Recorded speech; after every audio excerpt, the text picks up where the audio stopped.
이슈 체크 코너로 이어가 보도록 하겠습니다.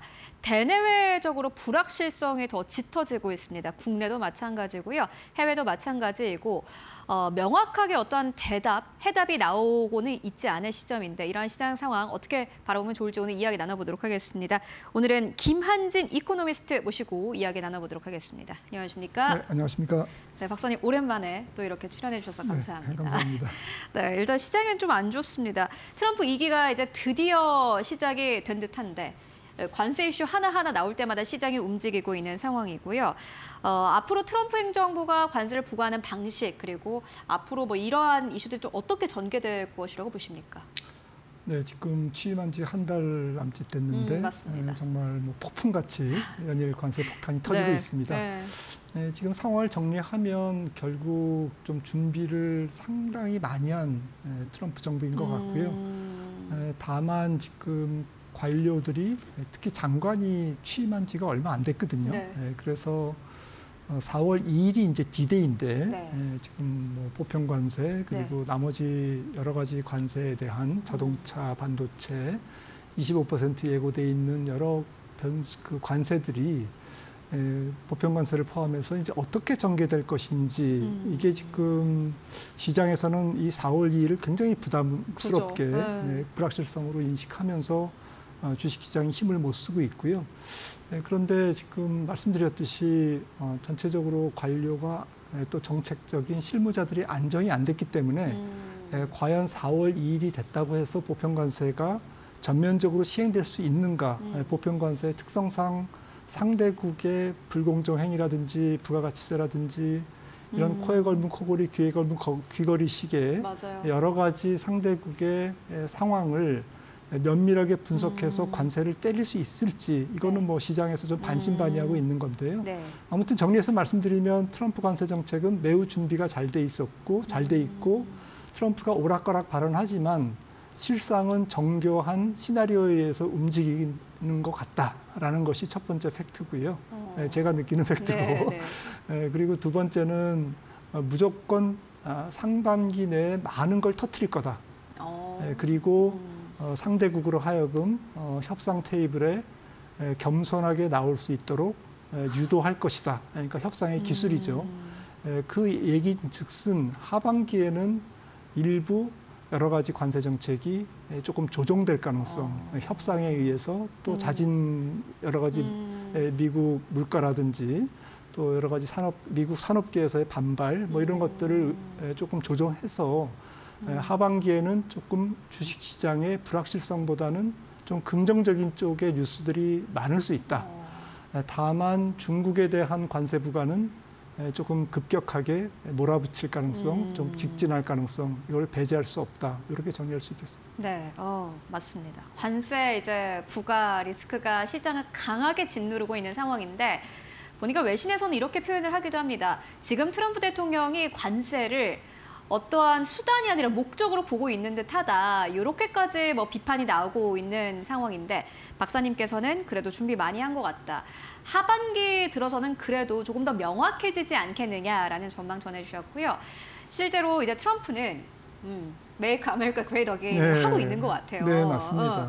근데 이제 반대로 아메리카를 그레이트하게 하려면은 이제 한국 같은 이러한 국가들은 지금 약간 좀 피해를 볼 수밖에 없는 상황인 것 같다라는 생각도 맞습니다. 들고 특히나 이제 우리는 리더십이 좀 부재한 상황이고 지난 이제 또 정권 때 반도체 쪽으로 투자를 하겠다. 뭐 자동차도 마찬가지고. 근데 그런 상황 속에서 지금 좀 뒤집고 있는 것 같아서 많은 기업들이 불안할 것 같기도 합니다. 어떻게 보고 계십니까? 네, 기업들은 정말 말이 아니죠.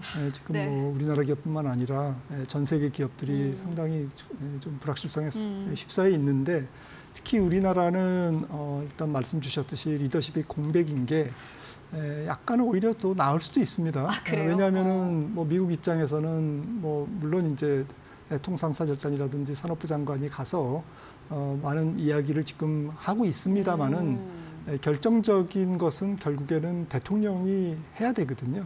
그 상징적인 의미도 있고요.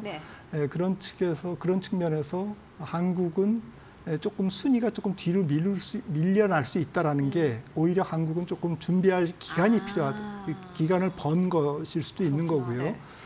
그리고 지금 이게 진행되는 것이 오락가락하고 있기 때문에 사실은 이 트럼프의 관세 정책이 궁극적으로 어떤 정책으로 어떤 전략으로 나갈 것인지에 대한 판단을 할 수 있는 여유가 있습니다. 그래서 그런 측면에서도 오히려 저는 전화위복이지 않나 이런 생각도 좀 해보고 있고요. 아무튼 그렇지만 결국에는 이 관세 폭탄을 한국이 피해갈 수 없기 때문에 트럼프의 관세 목적 말씀하셨지만 관세 목적은 명확합니다. 중국으로 부가 흘러들어가는 것을 막고 미국의 부를 증강시키는, 그러니까 미국에다 공장을 짓도록 만드는 게 굉장히 강한 의도인 것 같습니다. 그런 측면에서 얼만큼 우리나라가 조금 뭐 산업 정책이 어떻게 우리가 이제 당근을 주느냐에 따라서 기업들이 얼마나 많은 공장을 어느 기간 동안 지을 것인지에 대한 이러한 그 보관을 가지고 협상에 임해야 될 것 같고요. 이런 과정에서 우리나라의 산업 정책이 전체적으로 좀 크게 수정될 필요성, 그리고 우리나라 입장에서는 일자리를 뺏기고 또 중소기업의 밸류체인까지 다 미국으로 이전하면서 생기는 여러 가지 부작용에 대한 보완 작업, 이런 부분들이 조금 면밀하게 지금 준비가 돼야 되는 그런 상황인 것 같습니다. 아무튼 정리해서 말씀드리면 우회 수출도 안 되고, 그리고 관세를 피하려면 현재 공장을 지어야 되는, 그리고 그것도 명확한 일정을 제시하지 않으면 관세 폭탄을 맞을 수밖에 없는 그런 절박한 상황이라는 것, 이런 측면에서 우리나라 기업들이 굉장히 머리가 아플 것 같습니다. 그러니까 좀 정리해 보자면은 한국 기업들 협상을 잘 해야 하는 시기인데 리더십이 부재한 게 오히려 시간을 벌 수 있는 그런 기회가 될 수도 있다라고 정리를 해보고 가도록 하겠고요. 다만 한국의 경제 성장률 생각해 보면 좀 암담합니다.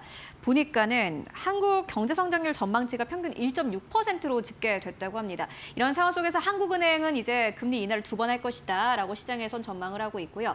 그런데 이제 이 금리를 인하하는 것이 어느 정도 효과가 있을까는 의문도 듭니다. 앞으로 한국은행의 스탠스 그리고 이에 대한 효과는 어떻게 보고 계십니까? 뭐 제한적이겠죠. 지금 뭐 관세에 대비해서 당연히 뭐 중국도 그렇지만 유로존도 그렇고요. 국내 경기를 부양시켜야만 하는 절대절명의 그런 상황에 처해 있는데요. 한국은행으로서는 사실은 이제 여러 가지 금리 인하의 효과를 기대할 수는 있겠지만 인하할 수 있는 현실적인 폭은 그렇게 많지 않다라고 저는 보고 있고요. 지금 2.75%의 기준금리를 얼마까지 낮출 수 있을까? 저는 최대 2번이라고 생각을 하고 있고요. 그래서 2.25%까지는 25bp씩 2번 올해 인하할 수 있다라는 전제를 좀 깔고 좀 채권 시장을 봐야 되지 않나 이렇게 생각을 하는데 문제는 연준이 만약에 한 번만 인하할 경우, 그러니까 미국 경제가 그렇게 흔들리지 않음으로 인해서 연준이 인플레이션에 대한 부담으로 인해서 금리를 많이 못 내리는, 기껏해야 한 번 인하하든지 한 번 인하조차도 못하는 상황으로 가면 사실은 관세를 받는, 그 불이익을 받는 우리나라 입장에서는 경기를 부양해야 되는데 부양하지 못하는, 부양하기에 조금 부담스러운 그러한 한미 금리 차가 존재한다는 것이죠. 그래서 미국이 2번 인하한다는 전제하에서는 우리나라는 2번 편하게 인하할 수 있는 거고, 하지만 그 금리 인하의 효과가 그렇게 크지는 않을 것이다. 왜냐하면은 물론 이제 다급한 그리고 여러 가지 문제를 지금 안고 있는 영세 기업이라든지 또 자영업자들의 또 다중채무자들의 이자 부담을 낮춰주는 이제 그런 효과는 분명히 있습니다만은 거시적으로 우리나라 경제를 살리는 데는 아무래도 조금 한계가 있는 그러한 통화 정책이라고 생각을 합니다. 저성장 국면에서 이제 금리를 인하하는 것이 사실 어느 정도 효과를 가져다 줄 수 있을까에 대한 의문이 있는데 급한 불 정도는 끌 수 있겠지만 경기를 강력하게 부양하기에는 역부족일 것 같다라는 의견을 정리해보고 가도록 하겠고요. 이어서 외환 시장도 굉장히 중요해 보입니다. 앞으로 뭐 달러에 대한 움직임, 원화에 대한 움직임, 그리고 이에 따른 외국인들의 자금 흐름은 어떻게 보고 계십니까?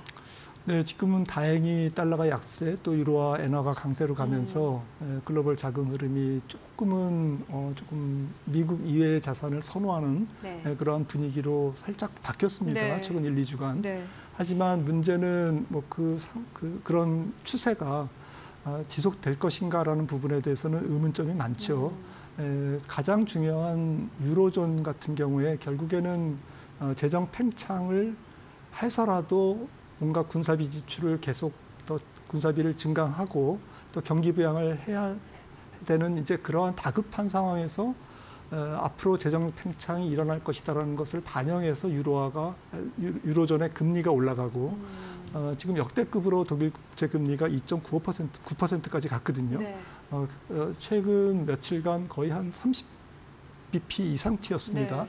네. 그러니까 재정을 부실하게 하면서 울며 겨자 먹기식으로 재정 팽창을 하는데 그걸로 인해서 금리가 올라가서 유로화가 계속 강세를 간다? 이런 논리는 조금 설득력이 없는 거죠. 그래서 이거는 조금 일시적일 수밖에 없다.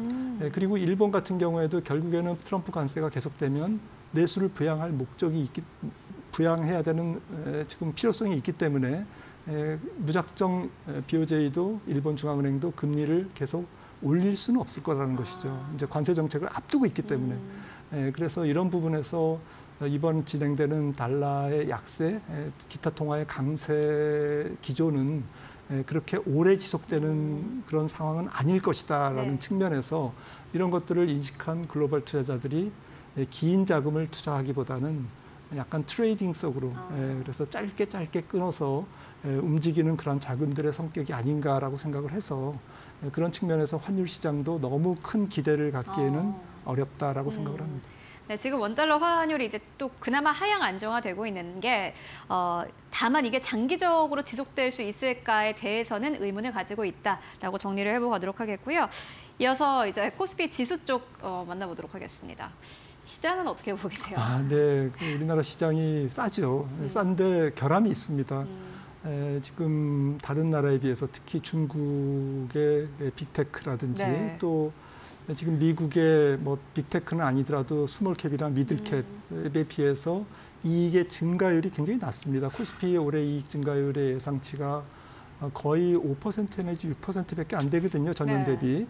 그런 상태에서 PR이 10배이기 때문에 퍼는 싸지만 이익 증가율이 제한돼 있다는 약점이 있기 때문에 저는 올해 코스피가 조금 제한된 박스권에서 움직일 수 있고 그나마 박스권의 상단이 조금 뭐 상반기보다는 하반기에 조금 높아질 수 있다라는 요인은 상반기에 트럼프의 관세의 불확실성이 코스피를 약간 더 짓누르는 그러한 측면이 있지만 하반기 되면 그런 부분이 조금은 해소될 가능성 그리고 우리나라 기업들이 조금 우회 수출이라든지 이런 부분들을 풀어가면서 관세 폭탄을 조금 회피할 수 있다면 하반기에는 좀 박스권이 올라갈 수 있지만 그 박스권 자체가 대세 상승이라고 이름을 붙일 정도로 강한 추세적 상승을 유발할 수 있느냐라는 부분에 대해서는 조금 부정적이고요. 이익 측면에서 그래서 아쉬운 박스권이 지속될 것이다라고 생각을 하고 있습니다. 네, 알겠습니다.